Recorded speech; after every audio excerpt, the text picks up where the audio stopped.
प्रभूची स्तुती हो. माझं नाव आहे पास्टर राजेश केदावी. सर्वांचे या व्हिडिओमध्ये स्वागत असो. येशू ख्रिस्त आपला व आपल्या फॅमिलीला आशीर्वादित करो आणि सुरक्षित ठेवो. हा संदेश खूप महत्त्वपूर्ण संदेश आहे. हा संदेश का महत्त्वपूर्ण आहे की येशू ख्रिस्ताने जे आहे आपल्याला मत्ती 24मध्ये शेवटच्या दिवसाबद्दल सांगितलं आहे आणि शेवटच्या दिवसामध्ये काय काय होणार ते सांगितलेलं आहे. जर तुम्ही मत्ती 24 जर तुम्ही वाचाल तर हे तुम्हाला समजेल. आणि हे येशू ख्रिस्ताचं शेवटचा संदेश होता आणि तो खूप महत्त्वपूर्ण संदेश आहे. शेवटच्या दिवसातल्या ज्या घटना काय काय होणार आहेत त्याबद्दल सर्व काही येशू ख्रिस्तांनी स्वतःहून सांगितलेलं आहे. आणि येशू ख्रिस्तांनी एक गोष्ट जी आहे एक गोष्टीवर खूप लक्ष केंद्रित केलेलं आहे आणि ती गोष्ट म्हणजे खोटे संदेष्टे. यावर येशू ख्रिस्तांनी खूप लक्ष केंद्रित केलेलं आहे. आपण बाकीच्या गोष्टीकडे आपण लक्ष देतो, बाकीचे जे शेवटच्या दिवसातील चिन्ह आहेत त्याकडे आपण लक्ष देतो, पण ह्या चिन्हाकडे आपण लक्ष देत नाही. पण येशू ख्रिस्तांनी त्याकडे खूप लक्ष केंद्रित केलेलं आहे आणि ते आज आपण बघतो आहेत. खोटे संदेष्टे आलेले आहेत, ज्याला आपण इंग्लिशमध्ये म्हणतो फॉल्स प्रॉफिट्स, फॉल्स ॲपॉस्टल्स. हे सर्व जे आलेले आहेत आणि ते जे आहेत ते निवडलेल्या लोकांना पण फसवतात आणि जे निवडले नाहीत त्यांना पण ते फसवतात. आपण वाचूया. कारण खोटे ख्रिस्त व खोटे संदेष्टे उठतील व साधेल तर निवडल्यांना देखील फसवावे म्हणून मोठी चिन्हे व अद्भुते दाखवतील. प्रियानो, इथं काय म्हटलेलं आहे? खोटे ख्रिस्ती आणि खोटे संदेष्टे. खोटे ख्रिस्तीमध्ये म्हणजे काय? प्रियानो, आपण पुष्कळ बघतो न्यूजमध्ये, व्हिडिओजमध्ये असे पुष्कळ जे आहेत असे खोटे ख्रिस्ती आहेत संपूर्ण जगभर. आणि ते दावा करतात की मीच येशू ख्रिस्त आहे. ते येशू ख्रिस्तासारखे ते कपडे घालतात, येशू ख्रिस्तासारखे ते केस करतात आणि ते दावा करतात की मीच येशू ख्रिस्त आहे. आणि दुःखाची गोष्ट म्हणजे पुष्कळ लोक त्यांचे फॉलोअर्स आहेत, त्यांचे फॉलोअर्स संपूर्ण जगामध्ये आहेत, त्यांना मदत संपूर्ण जगातून मिळते. पुष्कळ लोक अशा खोट्या ख्रिस्ताच्या मागं गेलेले आहेत. त्यांचं जीवन उद्ध्वस्त झालेलं आहे कारण तो खरा ख्रिस्त नाही आहे, तो खोटा ख्रिस्त आहे. त्याच्यामध्ये जे आहे ख्रिस्तविरुद्धचा आत्मा आहे आणि तो तुम्हाला नरकात टाकणार आहे. हे लोकांना समजत नाही आहे. पण लोक जे आहेत ते पवित्र शास्त्र वाचत नाही आहे, ते जे आहेत ते प्रार्थना करत नाही आहेत, म्हणून त्यांना कुठलीही गोष्टीची कल्पना नसती. ते फक्त चर्चला जातात येतात आणि जे पालक म्हणतात त्याकडे जे आहेत ते डोळे झाकून विश्वास ठेवतात, म्हणून त्यांना ह्या गोष्टीबद्दल कल्पनाच नाही आहे. खोटे ख्रिस्त आणि खोटे संदेष्टे, इंग्लिशमध्ये फॉल्स प्रॉफिट आणि आपण हे पण म्हणू शकतो फॉल्स ॲपॉस्टल्स. प्रियानो, आता आपण बघतो की गल्लोगल्ली आता प्रॉफिट झालेले आहेत. काल ते पास्टर्स होते, आज प्रॉफिट होतात, मग काही दिवसांनी ते ॲपॉस्टल होतात, काही दिवसांनी ते डॉक्टर बनतात. हे काय चाललेलं आहे? आणि त्यांना कोण बनवत नाही, ते स्वतःहूनच ते जे टायटल जे आहे ते आपल्या नावाच्या अगोदर लावून ठेवतात. कारण तुम्ही फेसबुक प्रोफाईल, यूट्यूब प्रोफाईल, इथं तुम्ही कुठल्याही प्रोफाईलमध्ये तुम्ही काय पण टाकू शकता, कोण चेक करणार आहे? आणि लोकांना वाटतं ते खरेच प्रॉफिट आहेत, ते खरेच ॲपॉस्टल्स आहेत. आणि पुष्कळ जण जे आहे त्यांना वाटतं की आता प्रॉफिट म्हणजे आता हे थोडं जरा आपण म्हणतो कमी दर्जाचं झालं, आता आपण काय करत जाऊ, आपण ॲपॉस्टलच नाव ठेवत जाऊ. म्हणून आता पुष्कळ जण ॲपॉस्टल नाव ठेवतात. त्यांना माहीत नाही ॲपॉस्टल म्हणजे काय. ॲपॉस्टल म्हणजे येशू ख्रिस्ताबाबतचे 12 शिष्य, ते त्यांना माहीत आहे, पण ते ॲपॉस्टल लिहून ठेवतं कारण त्यांना वाटतं की ॲपॉस्टल म्हणजे हे उच्च दर्जाचं आहे. गल्लोगल्ली रोज पैदा होत आहेत आज ते पास्टर असतात, उद्या ते प्रॉफिट होतात, नंतर ॲपॉस्टल होतात आणि नंतर डॉक्टर पण होऊन जातात. आपण आश्चर्यचकित करतो, डॉक्टर कधी त्यांनी स्टडी केला डॉक्टरीचा, कुठून त्यांना ही पदवी मिळाली, पण ते लावतात आणि आपण विश्वास ठेवतो. आपण विश्वास ठेवतो की हे जे आहेत हे प्रॉफिट आहेत, हे जे आहेत हे अपॉस्टल आहेत, त्यांच्या मागे आपण जातो, त्यांना फॉलो करतो, त्यांचे व्हिडिओ बघतो, त्यांना मदत करतो. पुष्कळ ख्रिस्ती लोकांचं जीवन बर्बाद झालेलं आहे, कारण त्यांनी अशा खोटे संदेश, खोटे प्रॉफिट, खोटे अपॉस्टलच्या मागं लागून त्यांचं जीवन उद्ध्वस्त झालेलं आहे.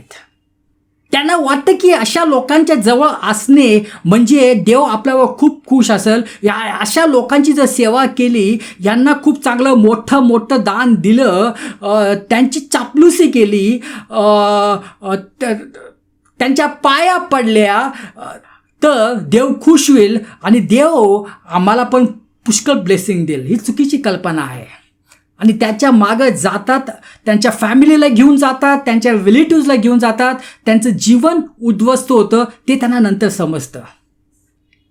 इथं काय म्हटलंय, हे खोटे संदेश जे आहेत ते काय करतील, जे निवडलेले आहेत, मग ज्यांचं तारण झालंय त्यांना पण ते फसवतील.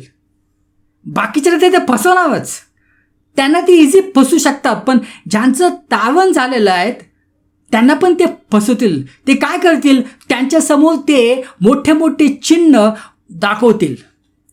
मग लोक विश्वास ठेवतील, हा माणूस देवाचा माणूस आहे, बघा किती चमत्कार करतो, आणि आपल्याला वाटतं हा देवाचा माणूस आहे. मग त्याच्या मागं ते हात धुवून मागं लागतात, फॉलो करतात, त्यांच्या मीटिंगला जातात, त्यांना मोठे दान देतात, पण त्यांना माहीत नाही त्यांचं जीवन बर्बाद होईल. कारण हे सगळे खोटे संदेश जे आहेत, खोटे अपॉस्टल आहेत, खोटे पास्टर्स आहेत. अशा खोट्यांच्या मागं लागाल तर कधी तुमचं आयुष्य चांगलं होणार नाही आहेत. हे जे खोटे प्रॉफिट्स असतात, यांचा उद्देश काय असतो, हा उद्देश तुम्ही समजून घ्या. यांचा उद्देश असतो की तुमचा जो विश्वास आहे येशू ख्रिस्ताबद्दल, तो विश्वास त्यांना नाहीसा करायचा आहे. ज्यांचं तारण झालं आहे, ज्यांनी पहिला विश्वास ठेवला आहे, पण त्यांचा विश्वास त्यांना नाहीसा संपवायचा आहे आणि त्यांना नरकात नेऊन टाकायचं आहे. त्यांचं जे लक्ष पहिले येशू ख्रिस्तावर होतं, ते लक्ष हटून त्यांच्यावर करायचं आहे. म्हणून पुष्कळ चर्चेसमध्ये आपण बघतो की ह्या सर्व लोकांचं लक्ष फक्त त्या प्रॉफिटवर लागलेलं असतं. ते त्या प्रॉफिटच्या पाया पडतात, त्यांच्यावर फुलं टाकतात, त्यांना मोठे दानं देतात, गाड्या देतात. त्यांना वाटतं की त्यांना खुश केलं तर देव आपल्याला ब्लेसिंग देईल, आणि त्यांना वाटतं की तेच येशू ख्रिस्त आहेत.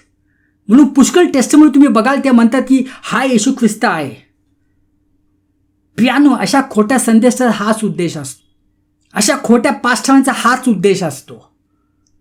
त्यांना जे आहे तुमचा विश्वास पुसून टाकायचा येशू ख्रिस्ताबद्दलचा.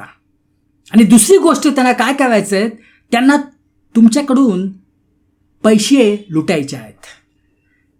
त्यांना जे आहे स्वतःचं राज्य स्थापन करायचं आहे, त्यांना स्वतःचा बँक बॅलन्स वाढवायचा आहे, त्यांना जे आहे मोठे घरं बांधायचे आहेत, त्यांना मोठ्या आलिशान गाड्या घ्यायच्या आहेत, आणि आपले मुलं जे आहेत ते अब्रॉडला पाठवायचे शिकण्यासाठी. म्हणून ते जे आहेत तुम्हाला काय पण खोटं सांगून, खोटी प्रेरणा देऊन सांगतात की तुम्हाला देणं आवश्यक आहे. जर तुम्ही द्याल तर देव तुम्हाला पुढच्या महिन्यात 100 पटीने देईल. असे पुष्कळ पास्टर्स आपण बघतो जे टीव्हीवर येतात आणि सांगतात. अमेरिकन पास्टर्स पण त्यामध्ये इन्व्हॉल्व होते. त्यांनी आता पश्चाताप केला की आम्ही खोटं सांगत होतो लोकांना, खोटी प्रेरणा द्यायचो. का द्यायचो? ते पैसे देण्यासाठी, की जर तुम्ही आज $1000 दिले तर तुम्हाला जे आहे पुढच्या महिन्यात $2000 मिळतील. पण जे पहिले 20 असतील, जे आत्ताच देतील, त्यांना देव जे आहे त्यांना खूप जे आहे ब्लेसिंग देईल. आणि त्यामुळं काय होतं की लोक जे आहेत आटापिटा करतात आणि ते अशा मंडळीमध्ये देतात, पण काही होत नाही आहे. का होत नाही आहे? त्यांचा उद्देश देण्याचा जो आहे तो चुकीचा आहे. पियानो देणं आवश्यक आहे. प्रत्येक चर्चेस, ज्या चर्चमध्ये आपण जातो, मेंबर आहोत, तिथं देणं आवश्यक आहे.